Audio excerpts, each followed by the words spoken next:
Келесі дәрісіміздің тақырыбы болашақ мұғалімнің шығармашылық іс-әрекеті.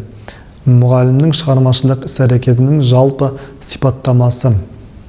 Шығармашылық ұғымы философиялық тұрғыдан қарастырғанда шығармашылық жаңа сапалы, материалдық және рухани құндылықтарды жасаудағы адамның белсенді іс-әрекеті ретінде қарастырылады.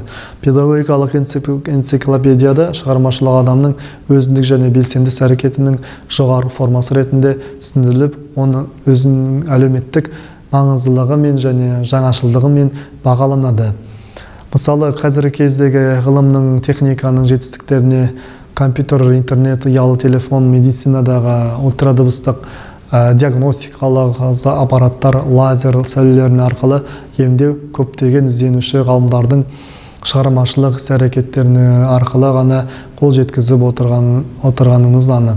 Шығармашылық процесс әрқашанда көпшілікке белгілі қалыптасқан білімдер жүйесінен ерекшеленумен бір құбылысқа жаңаша көзқарасты қалыптастырумен бір-біріне ұқсамайтын құбылыстар арасындағы ұқсастықтарды анықтай алуымен мәселелер шешудегі тиімділігін құнды. Шығармашылық тұлға бұл әрқашанда еркін, өзін-өзі жан-жақты дамытуға дайын, бәсекелестікке қабілетті, құзыреттілігі мен белсенділігі жоғары адам. Шығармашылықпен айналысуда адамның тек ақыл-ойы ғана емес, сонымен қатар табандылығы, бастаған істі аяғына дейін жеткізу алуы, ойдың еркіндігі мен баттылдығы, болжам жасай алуы, өз күшіне деген сенімділігі сияқты тұлғалық қасиеттер өте маңызды. Яғни шығармашылық адамның тұлғалық қасиетіне жатады. Сондықтан мұндай қабілетті әр адам жас кезінен өз бойында дамытқан жөн. Ал өз күшіне сенімсіз, жасықтау адамдар ешқашанда өз беттерінше үлкен жаңалықтарға қол жеткізе алмайтынын қазіргі кезде адамдардың іс-әрекеттерінің сипатына байланысты шығармашылықтың мынандай түрлері ажыратылған.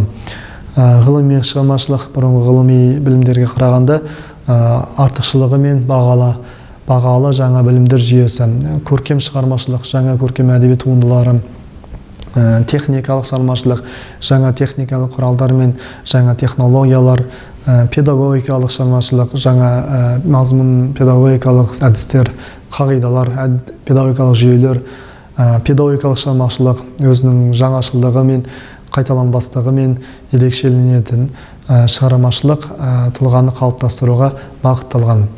Педагогикалық іс-әрекет, педагогикалық шығармашылық мұғалімнің өзін сүйіп, оған барлық ынта-ықыласымен кірісіп, әр шәкіртінің жан-жақты дамыған тұлға болып қалыптасуына неғұрлым тиімді, қолайлы, жағымды жағдай жасай алуы. Ондай мұғалімдердің әрбір өткен сабағы балалар үшін өте құнды, бағалы. Мұндай сабақтарға балалар қуана жүгіріп келеді. Мұғалімнің бір қызықты жаңашылдық күтеді мұғалімнен. Шығармашылық мұғалімдердің өзінің ішкі жан дүниесінде, көңіл күйінде, балалармен қарым-қатынасында үйлесімділік байқалып тұрады. Олар әр сабақты бір шығармашылықты шыңдау лабораториясына айналдырып жібереді. Мұғалім бір сабақтың үстінде бірнеше рөлді атқарып тұрады. Ол балаларға білім берумен қатар сценаристі, басты рөлді орындайтын актерді, режиссерді, суретшіді, декораторды, костюмерді, визажисті, дизайнерді, тәртіпті қадағалаушыды, психологта бола алуы керек. Педагогикалық шығармашылық бірнеше кезеңдерден құралады.